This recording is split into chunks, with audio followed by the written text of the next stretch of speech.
الله وبركاته.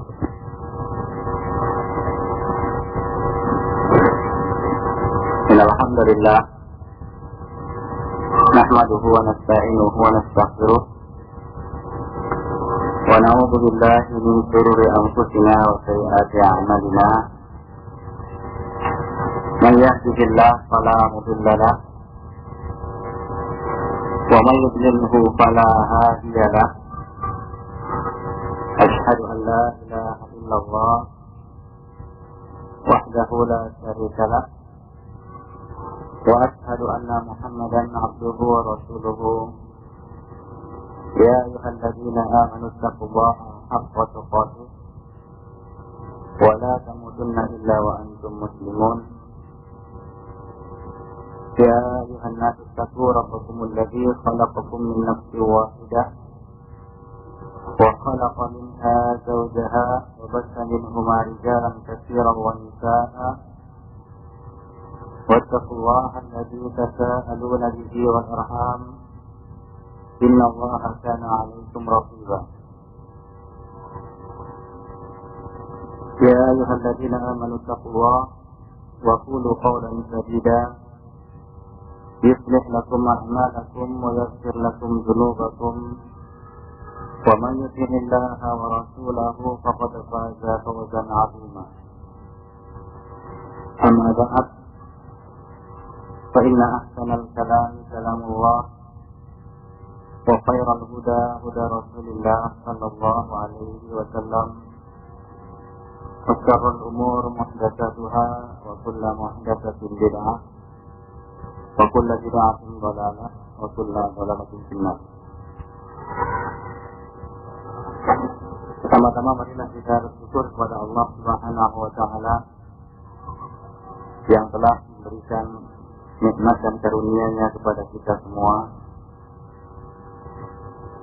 hingga pada hari ini kita dapat bertemu di tempat yang berbahagia ini dalam rangka acara bedah buku kitab Madarikun Nazar Siyasah Syar'iyyah karangan Syekh Abdul Malik bin Ahmad bin Al-Mubarak Ramadhani Al-Jazairi yang sudah diterjemahkan ke dalam bahasa Indonesia dan sudah mungkin antum ada di tangan antum sekalian dengan judul Pandangan Tajam Terhadap Politik. Ikhwan fillah azanillahu wa iyyakum. Salawat dan salam kita tujukan kepada Nabi besar Muhammad sallallahu alaihi wasallam yang telah mengeluarkan umat manusia dari alam kegelapan, kejahilan, kesesatan kepada alam cahaya hidayah, kebenaran, petunjuk kepada Allah Subhanahu wa taala. Beliau telah menyampaikan risalah, telah menunaikan amanah, telah berjihad dengan sebenar-benar jihad. Salawat dan salam ditujukan juga kepada keluarga beliau, ahli bait, kepada sahabat-sahabat beliau, dan kepada orang-orang yang mengikuti beliau sampai hari kemudian kelak. Ikhwan fillah azanillahu wa iyyakum. Sebelum kita masuk ke dalam pembahasan kitab ini, pembedahan kitab ini, perlu kita sampaikan di sini tujuan penulis, yaitu Syekh Abdul Malik bin Ahmad bin Al-Mubarak Ramadhani menulis kitab ini.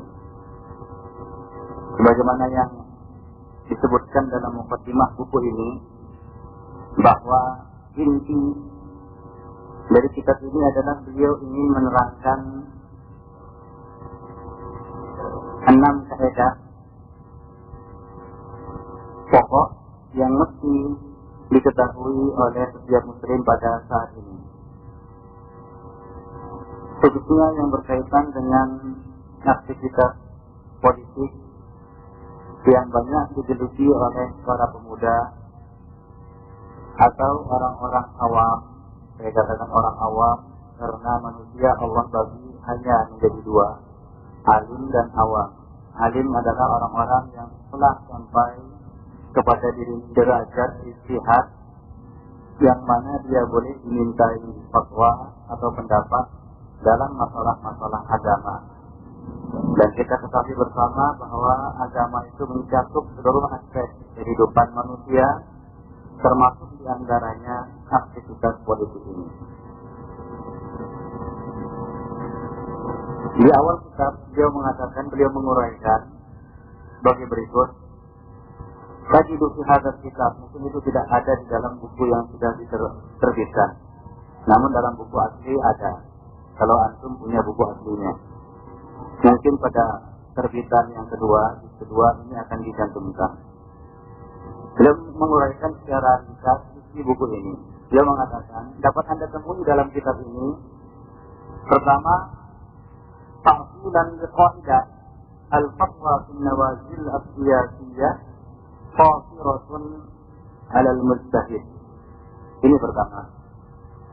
Uraian dan dasar kaidah hak mengeluarkan fatwa dalam masalah-masalah politik terbatas pada alim mujtahid saja.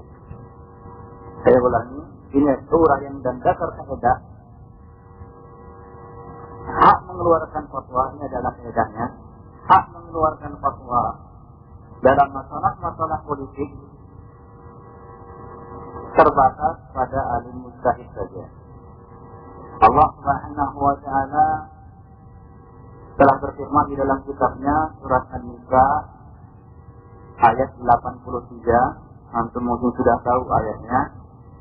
Walau radduhu ila rasul wa ila ulil amri minhum la'alimahu alladhina yastanbitunahu minhum.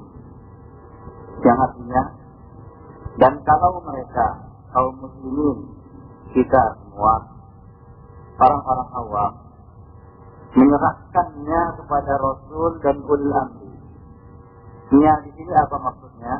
Nya di sini itu kembali kepada ayat di atas sebelumnya, yaitu mengenai penyebaran berita-berita tentang masalah-masalah keamanan politik yang itu merupakan kebutuhan hidup orang banyak. Keamanan ini kebutuhan hidup orang banyak.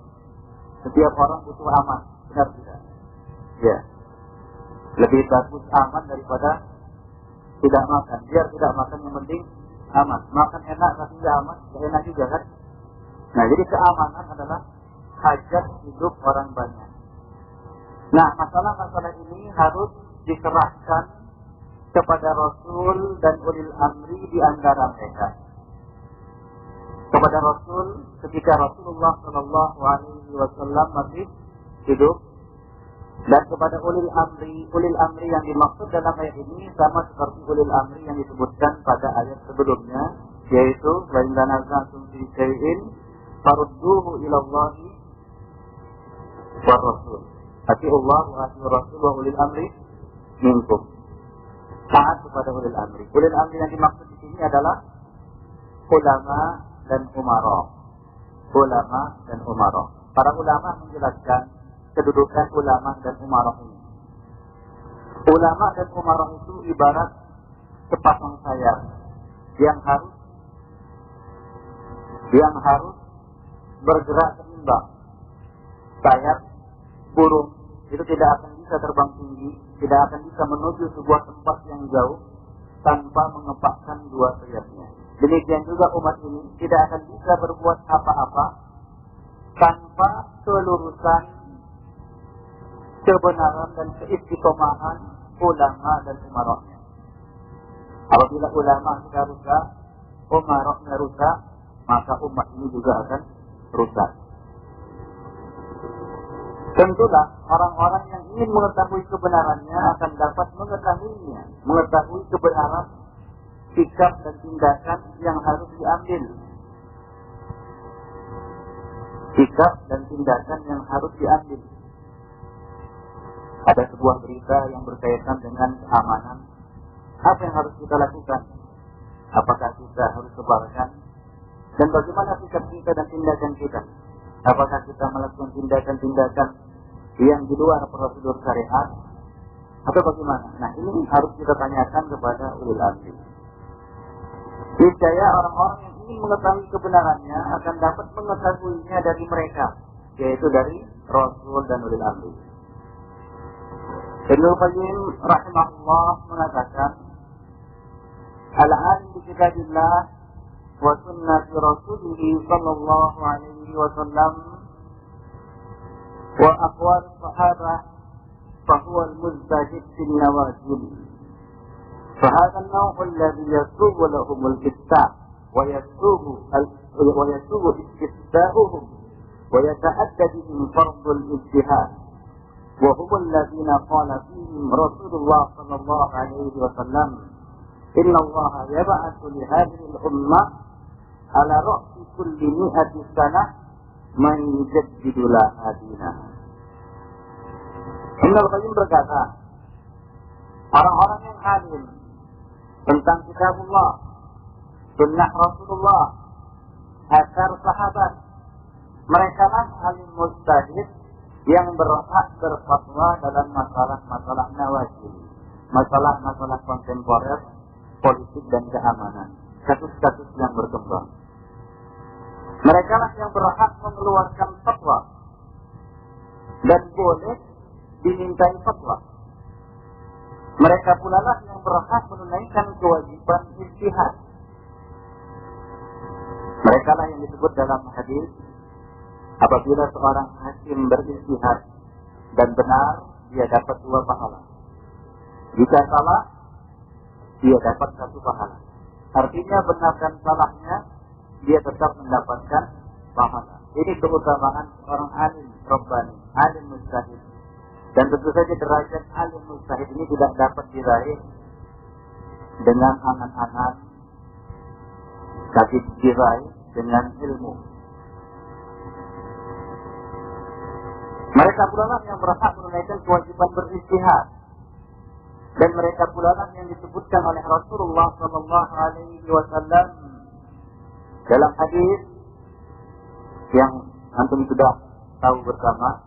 Sesungguhnya Allah akan membangkitkan setiap 100 tahun seorang mujaddid yang mengembalikan kesempurnaan agama ini bagi umat. Saya artikan demikian karena banyak yang tidak mengetahui arti tajdid. Tajdid bukanlah membawa suatu hal yang baru dalam agama yang tidak dikenal sebelumnya. Ini bukan tajdid. Tapi ini ibtidah, yaitu mengadakan bid'ah, suatu yang baru dalam agama. Apa maksudnya tajdid? Tajdid adalah mengembalikan kemurnian agama. Kita lihat dalam sejarah Islam muncul beberapa tokoh ulama Islam yang mengembalikan kemurnian agama ketika agama sudah terkotori dengan bid'ah dan khuraf. Itulah yang mujaddid. Jadi mujaddid di sini bukan mengada-ngadakan sesuatu yang baru yang tidak dikenal sebelumnya. Ini bukan tajdid. Ini ibtidah. Ya, ini dilarang dalam agama. Wa kullu bid'atin dhalalah. Jadi yang dimaksud dengan tajdid di sini adalah mengembalikan kemurnian ajaran agama. Karena kita tahu makin jauh kita dari masa nubuat atau zaman nubuat, semakin jauh juga kita dari kebenaran. Ilmu terangkat dengan kematian para ulama. Penyimpangan-penyimpangan dalam agama muncul. Bagaimana disebutkan, diisyaratkan dalam hadis, "Fainnahu man ya'is minkum ba'di fasayara ikhtilafan katsira." Sesungguhnya barang siapa nanti yang hidup peninggalku, dia akan melihat perselisihan yang sangat banyak. Artinya akan muncul bid'ah-bid'ah di akhir zaman. Seperti yang diisyaratkan dalam hadis, ketika sebagian orang terlempar dari telaga Rasulullah sallallahu alaihi wasallam, Rasulullah menyeru mereka dan memanggil mereka ummati dalam riwayat lain ashabi, umatku, sahabatku. Kemudian ada yang malaikat berkata kepada Rasulullah sallallahu alaihi wasallam, "Ya Muhammad, innaka la tadri ma ahdatsu ba'da." Wahai Muhammad, engkau tidak tahu apa yang mereka ada-adakan, bid'ah yang mereka ada-adakan peninggal kamu. Artinya peninggal Rasulullah umat ini akan berbuat bid'ah. Itulah yang perlu dibersihkan. Itulah yang perlu diperbaharui. Apa kata Rasul? Mendengar penuturan para malaikat itu, "Fasukkan liman baddala aw ghayyar." Kalau begitu, silahkan menjauh orang-orang yang telah merubah-rubah dan mengganti-ganti ajaran agama. Jadi Rasulullah tidak rela pada orang-orang yang melakukan perubahan dalam agama peninggal beliau. Dan ini juga dalil bahwa Rasulullah tidak tahu apa yang dilakukan umatnya peninggal beliau. Artinya Rasulullah sudah wafat sebagaimana wafatnya Bani Adam yang lainnya. Tidak seperti sangkaan sebagian orang yang mengatakan Rasulullah sekarang masih hidup, mengetahui apa yang dilakukan umatnya. Tidak. Nah, ini yang pertama, ya, penetapan kaidah bahwa fatwa dalam masalah-masalah kontemporer, politik dan keamanan itu adalah hak seorang mujtahid. Jadi kita awam seperti ini, ya, tidak berhak sebenarnya mengeluarkan pernyataan pertemuan yang sifatnya meresahkan dan membingungkan umat. Sehingga muncul nanti politikus kedai kopi, politikus sedang beca, setiap orang mengungkapkan unek-uneknya tentang masalah-masalah yang terjadi atau tentang berita-berita yang berkembang. Yang kedua, buku ini juga menjelaskan bahwa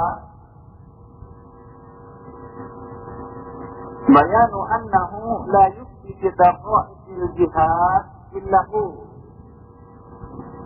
wa annahu yahrumu istifta'u talabatil ilmi fiha fadlan an ghairihim mahma za'amu annahum fuqaha'ul waqi'.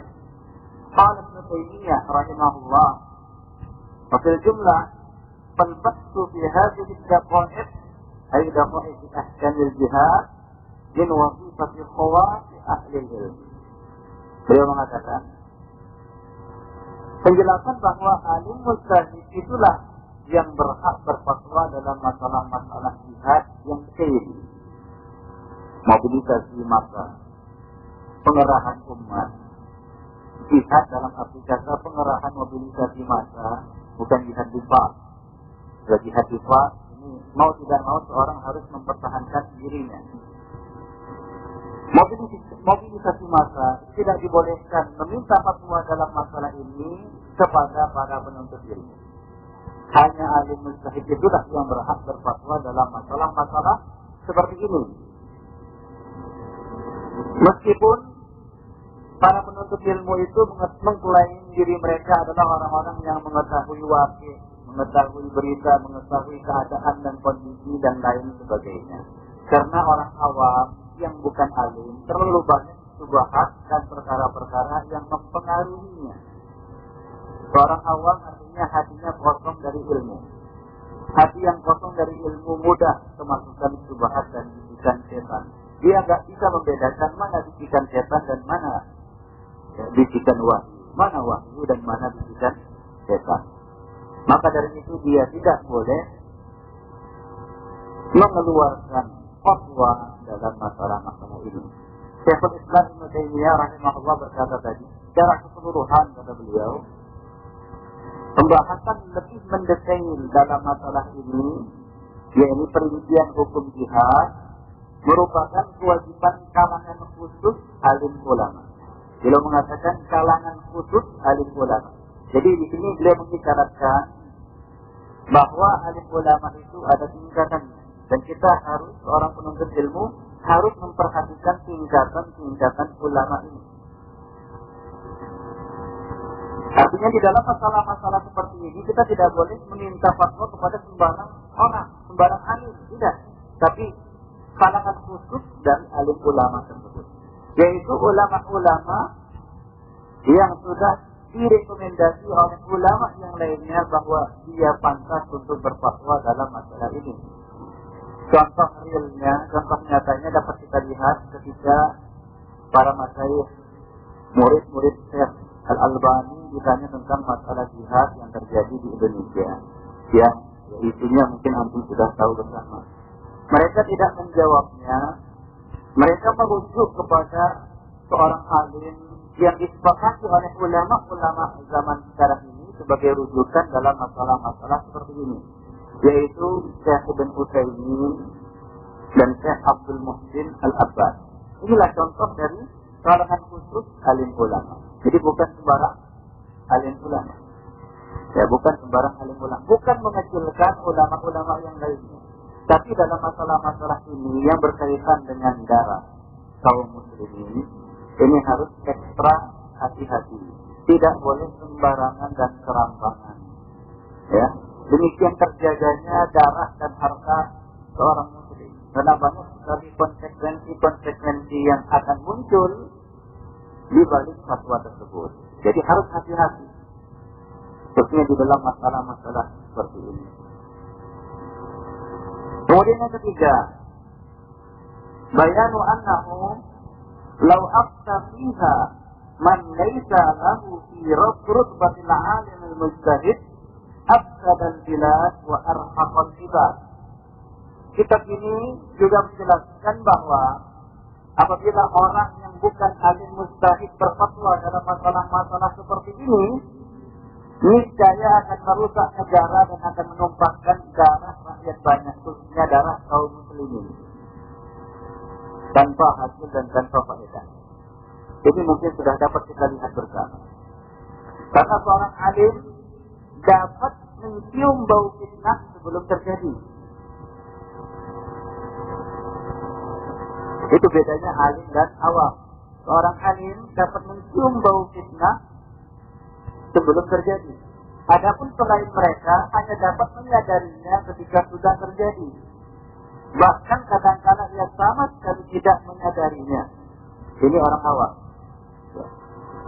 Setelah terjadi, telah tersesat jauh, telah menyimpang, telah terjadi kerusakan, telah banyak tertumpah darah kaum muslimin, baru mereka mengatakan, oh ternyata kita salah.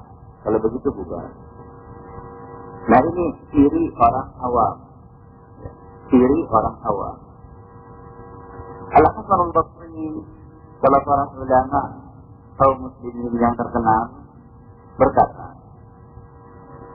Inna hadhil fitnah idza adbarat arafaha kullu alim wa idza adbarat arafaha kullu jahil. Beliau mengatakan, apabila fitnah, yang dimaksud dengan fitnah di sini adalah kesesatan dalam agama dan pertumpahan darah. Yang dimaksud dengan fitnah di sini adalah kesesatan dalam agama dan pertumpahan darah. Apabila fitnah datang, pasti akan dapat diketahui oleh setiap alim. Dan apabila sudah terjadi, barulah diketahui oleh setiap orang yang jahil.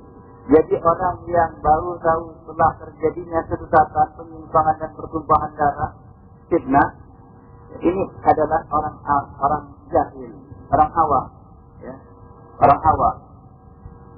Ya, setelah terjadi tertumpah darah, sia-sia tanpa faedah, telah menyimpang dari manhaj Ahlus Sunnah wal Jamaah, ya, baru mereka mengatakan, wah ternyata kita keliru selama ini.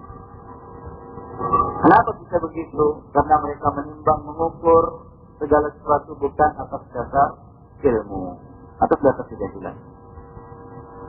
Uraiannya nanti akan dapat kita lihat secara rinci dalam kitab ini. Kemudian yang berikutnya, peringatan keras terhadap metode dakwah kaum harakah Islamiyah yang menjadikan politik sebagai umpan dan dimanfaatkan oleh musuh menjadi alat tipu daya. Ini peringatan keras terhadap metode dakwah kaum harakah Islamiyah yang menjadikan politik sebagai umpan untuk meraup massa, untuk meraup pengikut. Nah kemudian ironisnya, hal ini justru dimanfaatkan oleh musuh menjadi alat tipu daya, menyeret mereka keluar dari agama, menyesatkan mereka dari petunjuk yang benar, menyesatkan mereka dari manhaj as-salafus saleh. Salah seorang ulama Al-Jazair, Abdul Hamid bin Bagi, mengatakan, beliau menuturkan di sini, sesungguhnya kami telah memilih jalur agama berdasarkan ilmu dan pengetahuan daripada jalur-jalur lainnya. Dakwah salaf memilih jalan tasbiyah dan tarbiyah. Dakwah salaf memilih jalur tasbiyah dan tarbiyah untuk menyelamatkan dan mengangkat derajat umat ini yang sekarang ini terpuruk hina di hadapan orang-orang kafir. Bagaimana mengembalikan kejayaan, marwah, harga diri dan kehormatan umat di hadapan bangsa-bangsa lainnya? Ulama ahli sunnah, ulama salaf pada saat ini sepakat bahwa jalan satu-satunya adalah ar-ruju' ila din, kembali kepada agama yang benar, kembali kepada ajaran agama yang benar. Idza tabayatum bil hina wa aqaftum adnab al-baqar wa raditum bil zara' wa taraktumul jihad sallallahu alaikum dhullan la yanzi'uhu ankum hatta tarji'u ila dinikum. Apabila kamu sudah berjual beli dengan proses riba, hina,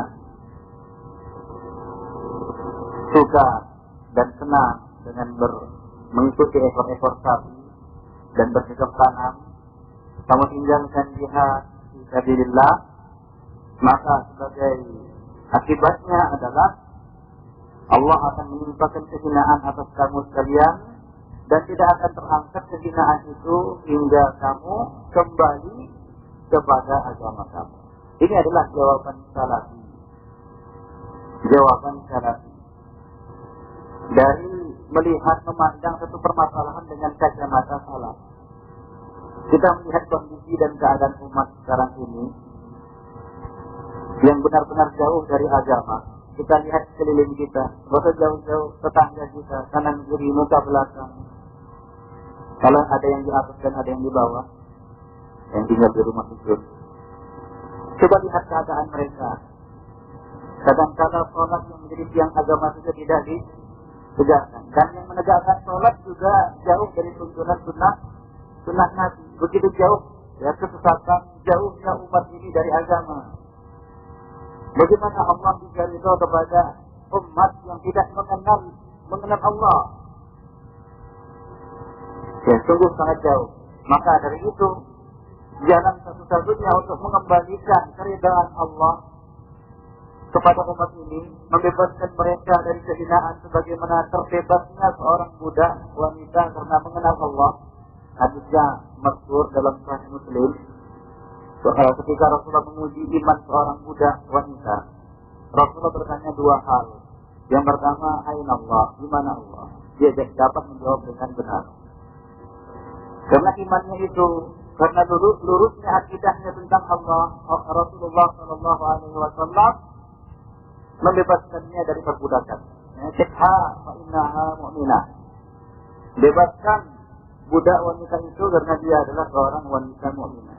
Seorang budak wanita bisa bebas dari perbudakan, kehinaan karena dia mengenal Allah Subhanahu wa Ta'ala.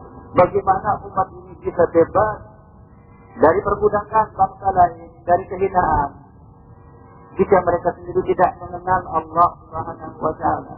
Ini satu hal yang sangat memprihatinkan. Kalau kita tanya sekarang ini kepada kaum muslimin tentang Allah, di mana Allah? Mungkin ada yang marah dengan pertanyaan ini. Yang menjawab jawabannya ngawur. Artinya apa? Mereka tidak mengenal Allah sebagaimana mestinya. Tidak sebagaimana Rasulullah mengenal Allah Subhanahu wa Ta'ala. Kenapa? Karena mereka jauh dari tuntunan agama yang benar. Artinya, untuk mengembalikan kejayaan umat ini, jalan satu-satunya mengembalikan mereka kepada ajaran agama yang murni. Ini akan kita jelaskan nanti dalam kaidah tasbiyah dan tarbiyah. Nah, di sini Ibnu Batis mengatakan, kami doa juru dakwah salaf memilih jalur agama, pemurnian agama, dan tarbiyah umat di atas ajaran agama yang murni daripada jalur-jalur lainnya, jalur politik. Ada sekarang yang mengatakan umat ini bisa bangkit melalui politik. Yang lain mengatakan umat ini bisa bangkit dengan jalur ekonomi. dan lain sebagainya. Sekiranya saja kami ingin terjun ke dalam bidang politik, niscaya kami akan terjun ke dalamnya tanpa kepalang basah. Itu tidak tanggung-tanggung. Akan kami kirim umat seluruhnya agar menuntut hak-hak mereka. Akan kami kirim umat seluruhnya agar menuntut hak-hak mereka. Niscaya akan lebih memudahkan kami dalam melaksanakan program-program yang telah terancang bagi mereka. Dan akan lebih mudah untuk menanamkan pengaruh ke dalam jiwa mereka. Kalau kita memakai isu politik untuk mengumpulkan orang ramai, ya, ramai yang datang. Karena di balik itu ada terselip dunia, keuntungan dunia, kepuasan jiwa, kepuasan hawa nafsu, tidak membersihkannya. Maka wajar kalau isu politik yang disuarakan orang-orang pasti ramai mendengarkannya. Kalau antum lihat kajian-kajian tentang akidah yang benar, sedikit yang antusias untuk mendengarkannya. Yang mendengarkannya pun 1, 3, 2 menit, 15 menit serius mendengarkannya. Setelah itu ya mungkin keluar dari majelis atau ngantuk dan ngorok dalam majelis. Itulah dia keadaan realita umat. Akan tetapi satu realita yang telah kita ketahui bersama dan juga tidak akan tersamar bagi siapa saja, bahwa apabila seorang pemimpin berseru kepada umat, sesungguhnya hak-hak kalian terzalimi dan saya ingin mengembalikan hak-hak tersebut kepada kalian, tentu dia akan melihat pengaruh yang luar biasa, sambutan yang gegap gempita dari kaum muslimin, dari orang-orang yang merasa haknya dizalimi.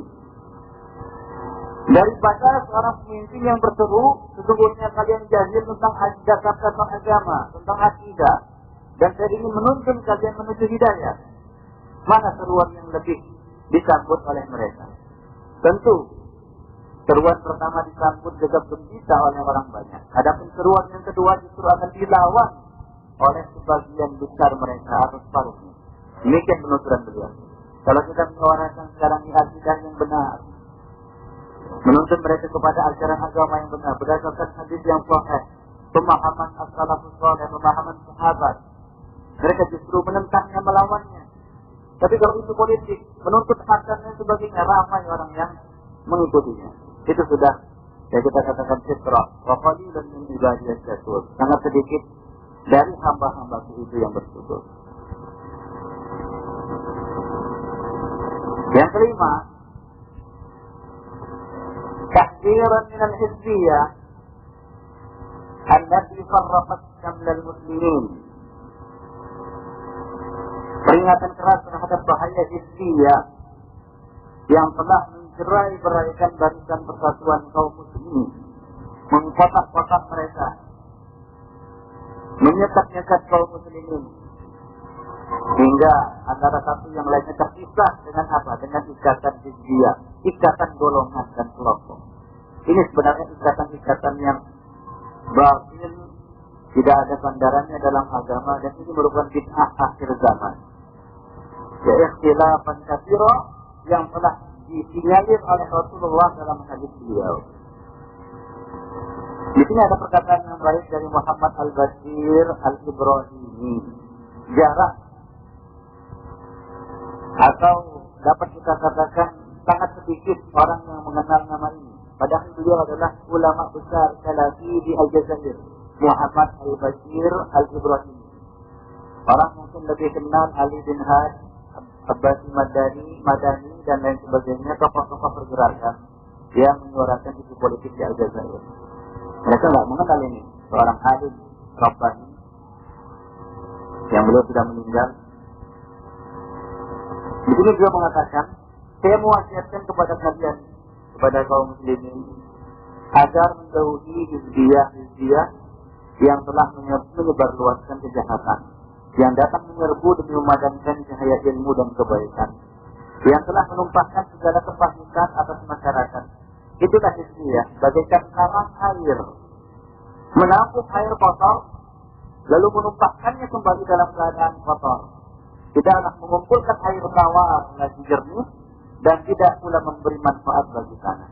Itulah dia air yang dikumpulkan dalam talang, mengumpulkan air kotor dan mengeluarkannya juga air kotor. Itulah dia mengumpulkan segala macam bentuk-bentuk bid'ah dan kesesatan dalam agama, dan mengeluarkan juga hasilnya juga munculnya generasi-generasi yang menyimpang jauh dari nilai-nilai Islam.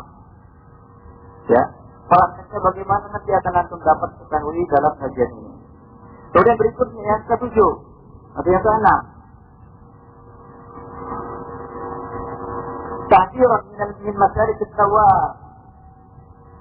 Peringatan terhadap bahaya cara-cara revolusi atas nama Islam. Bahaya cara-cara revolusi yang diatasnamakan Islam. Mereka sebut revolusi Islam. Ini adalah istilah bid'ah sebenarnya. Dalam Islam tidak mengenal revolusi. Yang dikenal dakwah, mengajak manusia kepada agama Allah. Ini yang dikenal dalam Islam. Tidak ada dalam Islam dikenal revolusi, dan Rasul, para sahabat tidak pernah mengadakan aksi revolusi. Rasulullah sendiri ketika ditawarkan oleh kaum Quraisy kekuasaan, beliau menafikannya, menolaknya. Ya Muhammad, jika kamu ingin dari dakwahmu ini kekuasaan, maka akan kami berikan kepada kamu kekuasaan. Tapi dengan syarat dakwah dihentikan. Beliau menolaknya karena beliau diutus kepada umat manusia sebagai basyiran wa nadhira, dan yang ilallah bi'idznihi wa sirajan munira, sebagai pemberi peringatan dan pembawa kabar gembira, tarhib wa tarhib, sebagai dai yang menyeru kepada agama Allah, dakwah, bukan revolusi. Orang-orang yang menggunakan revolusi atas nama Islam ini sebenarnya dia tidak bisa berdakwah. Dia tidak punya ilmu untuk menyampaikan ajaran Islam. Jangankan menyampaikan Islam, menjelaskan apa itu Islam juga dia tidak tahu. Ibnu Khaldun mengatakan dalam Muqaddimah Ibnu Khaldun yang sudah terkenal, ini beliau berbicara 14 abad atau 13 abad yang lalu.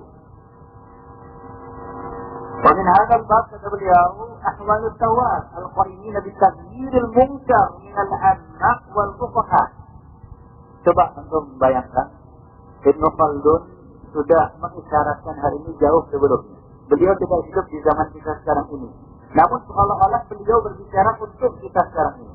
Ya, Ibnu Khaldun jauh sebelum kita. Seorang ulama terkenal, kaum muslimin, penulis sejarah terkenal. Beliau berbicara ini seolah-olah beliau hidup sekarang, mengetahui kondisi kita. Itulah dia pandangan seorang alim jauh ke depan. Fatwa mereka, bimbingan mereka sudah lama. Ya, mereka ucapkan, mereka sampaikan. Namun sampai sekarang bimbingan itu masih dibutuhkan. Itulah dia bimbingan ilmu. Beliau mengatakan, termasuk dalam pembicaraan bab ini adalah aksi revolusi dalam merubah kemungkaran dari kalangan awam maupun terpelajar. Banyak sekali didapati orang-orang yang mengaku ahli ibadah dan suluk mengadakan aksi-aksi penentangan terhadap penguasa dan umara yang mereka pandang zalim. Mereka menyuarakan amar ma'ruf nahi mungkar. Ya mungkin satu kelompok menyuarakan perkara-perkara yang jelek pasti ditolak. Kelompok paling sesat pun dia menyuarakan hal-hal yang baik. Mereka menyuarakan amar ma'ruf nahi mungkar dengan mengharap pahala dari Allah Subhanahu wa taala. Ingat, ini bukan perkataan penulis dan bukan juga perkataan saya. Ini perkataan Ibnu Khaldun dalam Muqaddimah. Mereka menyuarakan amar ma'ruf nahi mungkar dengan mengharap pahala dari Allah Subhanahu wa taala. Wajar saja apabila banyak yang mengikuti mereka dan meramaikan barisan mereka dari kalangan awam yang jahil. Tindakan konyol itu menyeret mereka dalam jurang kehancuran. Tragisnya, banyak di antara mereka yang binasa dalam sepak terjang tersebut. Banyak darah yang tertumpah, harta yang terjarah, akibat sepak terjang mereka tersebut dan hanya membawa dosa, tidak membawa pahala. Karena Allah tidak mewajibkan hal tersebut atas mereka. Allah tidak mewajibkan tersebut atas mereka. Artinya bukan seperti itu kewajiban ditunaikan. Artinya lagi mereka jahil di dalam melaksanakan kewajiban ini. Menyimpang, mereka tidak membawa pahala, namun justru mereka membawa dosa. Nah, demikian penuturan dari Ibnu Khaldun rahimahullah. Seakan-akan beliau hidup sekarang dan mengetahui kondisi umat Islam yang banyak melakukan praktek-praktek seperti ini. Sebagian orang-orang jahil, awam, ataupun dari kalangan terpelajar tidak sabar di dalam menghadapi kondisi dan tidak bertanya kepada alim ulama, kepada mujtahid dalam menghadapi, menyikapi keadaan-keadaan yang berlaku, lalu mengambil tindakan sendiri, mengatasnamakan amar ma'ruf nahi munkar. Akibatnya banyak darah yang tertumpah, banyak harta yang terjarak. Akibat tindakan mereka itu, akhirnya mereka tidak membawa pahala, namun justru hanya membawa dosa. Nah, demikian yang itu. Jadi buku ini juga berisi peringatan terhadap bahaya masyarakat sawat, cara-cara revolusioner yang mengatasnamakan Islam. Sudah kita jelaskan tadi, Islam tidak mengenal revolusi, tapi Islam mengenal dakwah. Billati ya ahsan. Kemudian yang terakhir, bayan maqabbatul khuruj ala sultan. Bayan maqabbatul khuruj ala sultan. Buku ini juga menjelaskan tentang akibat buruk memberontak terhadap penguasa. Al-Hasan al-Basri berkata, "Wallahi, law anna an-nas idza tubtulu min qibali sultanihim sabaru ma labithu an yarfa'a Allahu dhalika anhum. Wa dhalika annahum yas'una ila as-sayf wa yukalu ilayhi. Wallahi ma ja'u bi yawmin khayrin qat." ثم تلا وتمت كلمة ربك الحسنى على بني إسرائيل بما صبروا ودمرنا على ما كان يصنع فرعون وقومه وما كانوا يعرشون. Al-Hasan al-Basri berkata, demi Allah, sekiranya manusia bisa bersabar atas derita yang mereka terima akibat kezaliman penguasa mereka, jika sedikit saja bersabar, niscaya Allah akan mengangkat derita tersebut dari mereka, musibah tersebut, himpitan kehidupan tersebut dari mereka. Akan tetapi mereka lebih memilih pedang, lebih memilih menghunus pedang terhadap penguasa, mengacung-acungkan pedang terhadap kaum muslimin. Mereka lebih memilih pedang yang berbicara. Maka mereka pun diserahkan kepada kekuatan mereka sendiri, padahal mereka lemah. Demi Allah, mereka tidak akan membawa kebaikan barang sehari sekalipun. Mereka tidak akan bisa membawa kebaikan barang sehari sekalipun. Kemudian Al-Hasan al-Basri membaca sebuah ayat dalam Al-Quran, surat Al-A'raf ayat 137, dan telah sempurnalah perkataan Rabbmu yang baik sebagai janji untuk Bani Israel. Allah Subhanahu wa Ta'ala melepaskan penderitaan Bani Israel dari himpitan kezaliman Fir'aun, orang paling zalim di atas muka bumi. Dengan apa? Apakah dengan kekuatan Bani Israel ketika itu? Allah Subhanahu wa Ta'ala Rabbul Izzah menjelaskan di sini sebabnya. Ya, disebabkan kesabaran mereka, dan kami hancurkan apa yang telah dibuat Fir'aun dan kaumnya, dan apa yang telah mereka bangun. Hancur Fir'aun, tenggelam ke dasar lautan. Pengikut-pengikutnya bahkan sekarangnya hancur, Allah hancur leburkan, ditenggelamkan ke dasar lautan.